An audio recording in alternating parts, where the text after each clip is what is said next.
నమస్కారం. Welcome to Suman TV. నేను గీతాంజలి. నమో నారసింహ. ప్రస్తుతం నేను భద్రాచలంలో ఉన్నటువంటి గోవింద కల్పవృక్ష నారసింహ సాలగ్రామ ఆశ్రమం దగ్గర ఉన్నానండి. ఎంత అదృష్టమో ఇన్నిసార్లు ఆ స్వామివారిని దర్శించుకోవడం అనేది. ఎప్పుడూ పండగ వాతావరణం ఉంటుంది. నిత్యం ముడుపులు కట్టే వాళ్ళు ఉంటారు. అలాగే వివిధ కార్యక్రమాలు జరుగుతూ ఉంటాయి. స్వామిని దర్శించుకుని వెళ్ళే వాళ్ళు ఉంటారు. ఇలా సందడిగానే ఉంటుంది. అయితే నేను ప్రత్యేకంగా ఇక్కడికి రావడానికి విశేషం ఏంటంటే త్వరలో రాబోతున్నటువంటి ఆషాఢ అమావాస్య. సాధారణంగా అమావాస్యలు ఆశ్రమంలో చాలా విశేషంగా ఉంటాయి. ప్రత్యేకించి ఈ ఆషాఢ అమావాస్యకి కొన్ని హోమాలు ఉన్నాయి.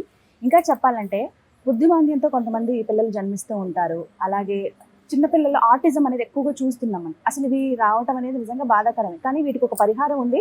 స్వామివారే దానికి ఒక పరిహారం తెలియజేస్తారని చెప్తారు గురువుగారు కృష్ణ చైతన్య స్వామివారు.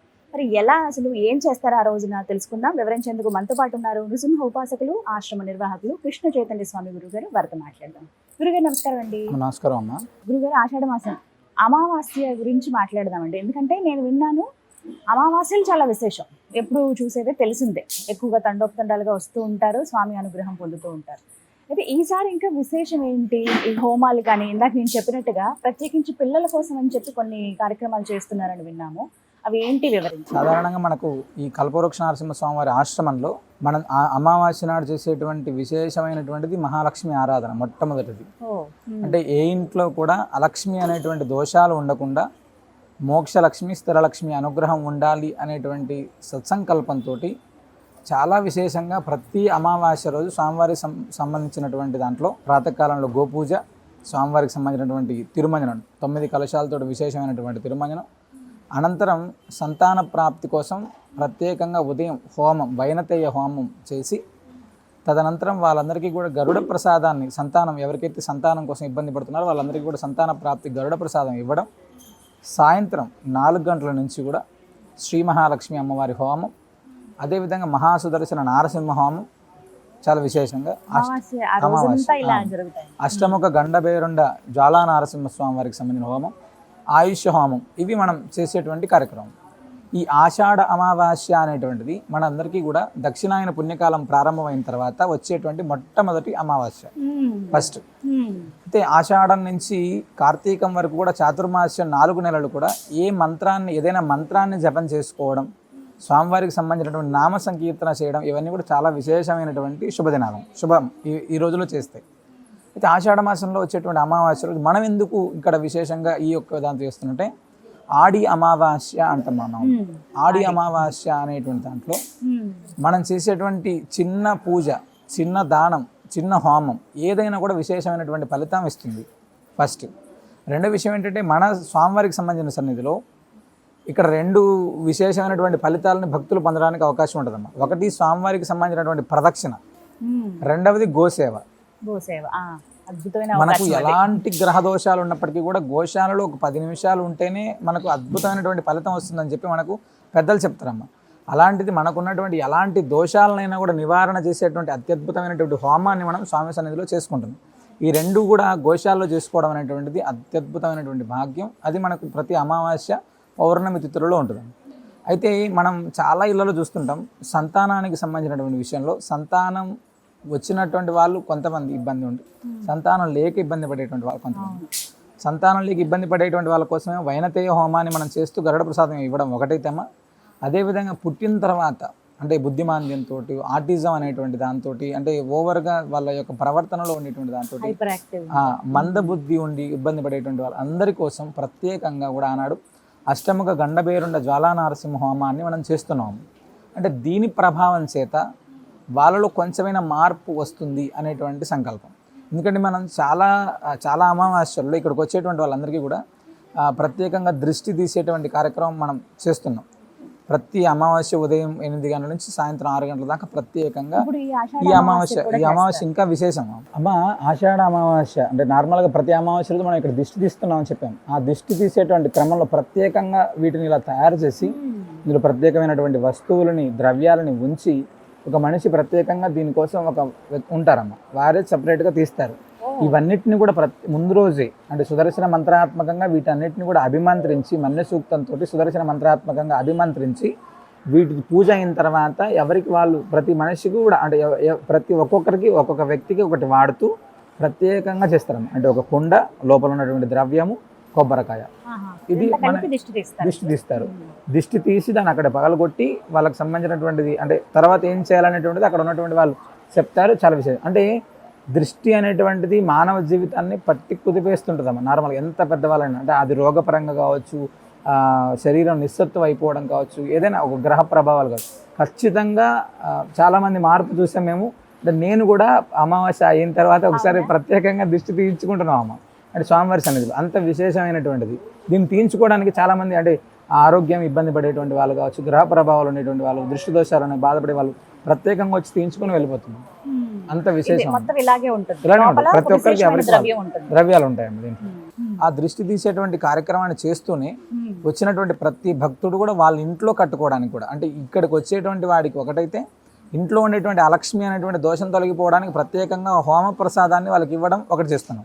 సరే, ఇవన్నీ బాగానే ఉంది. ఆ బుద్ధిమాంద్యం ఉండేటువంటి వాళ్ళ కోసం ఏం చేస్తున్నాం అంటే మన దగ్గర ఉన్నటువంటి సాలగ్రామాలు, మన దగ్గర చాలా సాలగ్రామాలను సేకరించుకొని మనం విశేషంగా పూజ చేసుకుంటున్నాం. అందులో ఉండేటువంటి కరాల నారసింహము అనేటువంటిది ఒకటి, ధన్వంతరి నారసింహం అనేటువంటిది 2 సాలగ్రామాలకి తేనెతోటి విశేషంగా స్వామివారికి అభిషేకం చేసి ఆ తేనెని మనం ఆ బుద్ధిమాంద్యం ఉండేటువంటి పిల్లలకి, ఆటిజం తోటి మందబుద్ధి లేదా చదువుల ఇబ్బంది వెనుకబడి ఉండేటువంటి వాళ్ళ పిల్లల కోసం ప్రత్యేకంగా ఆ ప్రసాదాన్ని వాళ్ళకి ఇస్తున్నాము ఈ ఆషాఢ అమావాస్య రోజు. అది చాలా విశేషం. అంటే ఆషాఢ అమావాస్య రోజు ఈ యొక్క దర్శనం చేసుకోవడం ద్వారా రోగ బాధలు అనేటువంటివి ఉండవు. ఫస్ట్ స్వామివారిని దర్శనం అంటే రోగ బాధలు ఎందుకు ఉండవు అంటే ఇప్పటి నుంచి కూడా ప్రారంభమయ్యేదంతా కూడా రోగాలకు సంబంధించినటువంటి సమయం కూడా వస్తుంది. వర్షాకాలం అనేటువంటిది పూర్తిగా రోగాలకు సంబంధించినటువంటి అలాంటి రోగ బాధలు ఏవి కూడా మన కుటుంబానికి ఉండకుండా ఉండాలి అనేటువంటి సంకల్పంతో విశేషంగా మనం ఈ యొక్క హోమాలు, అదేవిధంగా స్వామివారికి సంబంధించినటువంటి అభిషేకం, ఇవన్నీ విశేషమైనటువంటి పూజలు ఇక్కడ మన దగ్గర జరుగుతాయి. మరి ఎవరెవరు పాల్గొనొచ్చు, ఎలా పాల్గొనాలి, ఈ వివరాలు కూడా తెలియదు. ఖచ్చితంగా అంటే స్వామికి ఆర్తితోటి ముడుపు కట్టేటువంటి ప్రతి భక్తుడు కూడా అంటే మన కుటుంబం యొక్క ఉన్నతి కావాలి అనుకునేటువంటి ప్రతి భక్తుడు ఆ రోజు ప్రాతకాలం నుంచి రాత్రి దాకా ఏ సమయంలో అయినా వచ్చి ముడుపు కట్టుకోవడానికి అవకాశం ఉంటుంది. ఒకటి ఫస్ట్.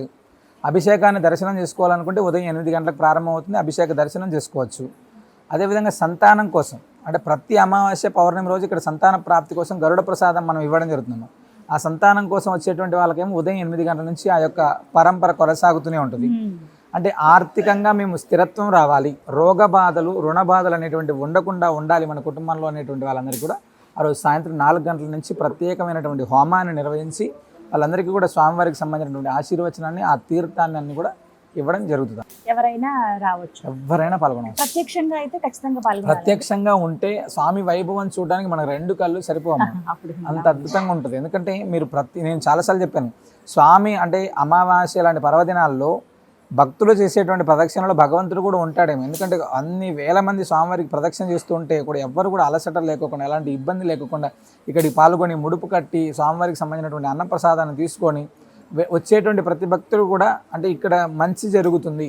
మేము ప్రతినిత్యం కూడా ఉంటాం అన్నమాట. స్వామివారికి ముడుపు కట్టాం, మా పిల్లలకు ఉద్యోగం వచ్చింది, పెళ్లి సెట్ అయింది, ఆ సంతానానికి సంబంధించినటువంటి మంచి జరిగింది, వీసా వచ్చింది, ఇలా ఎన్నో రకాలైనటువంటి ఫోన్స్ ముడుపు కట్టిన తర్వాత అంటే అవ్వలేదు అనేటువంటి వాళ్ళు చాలా తక్కువ, అయింది అని చెప్పేటువంటి వాళ్ళు చాలా ఎక్కువ. అది అంటే ఆర్తితోటి ఇక్కడ ప్రదక్షిణ చేస్తే, అమావాస్య నాడు ప్రదక్షిణ చేస్తే సాధారణంగానే మనం కల్పవృక్షానికి గోమాతకు కలిపి చేసే ప్రదక్షిణ భూ ప్రదక్షిణతో సమానం. మరి అమావాస్య అనేటువంటి విశేషమైనటువంటి పర్వదినాల్లో చేసేటువంటి ప్రదక్షిణకి ఇంకా విశేషమైనటువంటి ఫలితం మనకు దక్కుతుందమ్మ. ఎలాంటి గ్రహదోషాలైనా కూడా తొలగిపోతుంది. సాధ్యమైనంత వరకు ప్రత్యక్షంగా పాల్గొనడానికి ప్రయత్నించాలి. ఇంకేమైనా విశేషాలు ఉన్నాయండి ఆ రోజున? అంటే ఉదయం నుంచి హోమము, దృష్టి, ఇతర సంతాన ప్రసాదం, ఇవి ముడుపులు. అదే నేను ఒకటి విన్నానండి, ఇక్కడ నిద్రించవచ్చు ముందు రోజు వచ్చి అని చెప్తున్నారు. ఏ విశేషాలు అంటే ప్రతిరోజు ఇక్కడ స్వామివారి సన్నిధిలో అంటే మరుసటి రోజు పొద్దున పూజకి ఎవరైనా హాజరవ్వాలనుకునేటువంటి వాళ్ళు ముందు రోజు రాత్రి వచ్చి నిద్ర చేస్తున్నారన్నమాట. మంగళవారం రోజు అభిషేకానికి వచ్చేటువంటి వాళ్ళు ముందు రోజు రాత్రి వచ్చి స్వామివారి సన్నిధిలో నిద్ర చేసి అభిషేకం దర్శనం చేసుకుని వెళ్ళి పౌర్ణమి రోజు ముందు రోజు రాత్రి నిద్ర చేస్తున్నారు చాలామంది. అంటే ఎలా రోజు నిద్ర చేసేటువంటి వాళ్ళ సంఖ్య రోజు స్వామివారి సన్నిధిలో పడుకుంటే కొంచెం ప్రశాంతంగా ఉంటుంది. ఏదైనా వాళ్ళ శరీరంలో ఏదైనా గ్రహ బాధలు ఉంటే అవన్నీ తొలగిపోతాయని చెప్పి వచ్చేటువంటి వాళ్ళు అమావాస్య ముందు రోజు, అమావాస్య రోజు, ఈ 2 రోజులు ఇక్కడ చాలామంది ముందు రోజు వచ్చి నిద్ర చేసి సంతాన ప్రాప్తికి ప్రసాదం తీసుకొని వెళ్ళే వాళ్ళు కొంతమంది అయితే అమావాస్య రోజు రాత్రి కూడా నిద్ర చేసి మరుసటి రోజు స్వామివారిని దర్శనం మళ్ళీ 2వ దర్శనం చేసుకుని వెళ్ళేటువంటి వాళ్ళు చాలామంది. అంటే నిద్ర ఇక్కడ విశేషం. ప్రాతకాలంలో జరిగేటువంటి సుప్రభాత సేవ కావచ్చు, అభిషేకం కావచ్చు, హోమం కావచ్చు, గరుడ ప్రసాదం కావచ్చు, ముడుపు కావచ్చు, ప్రతిదీ కూడా అత్యద్భుతంగా అమావాస్య నాడు మనం జరుగుతాయి. అయితే ఎవరైతే భక్తులు అలా ఇక్కడ నిద్రిస్తారో వాళ్ళకి అనుభవాలు కూడా ఉన్నాయని చాలా అమ్మ, విన్నాను. చాలా.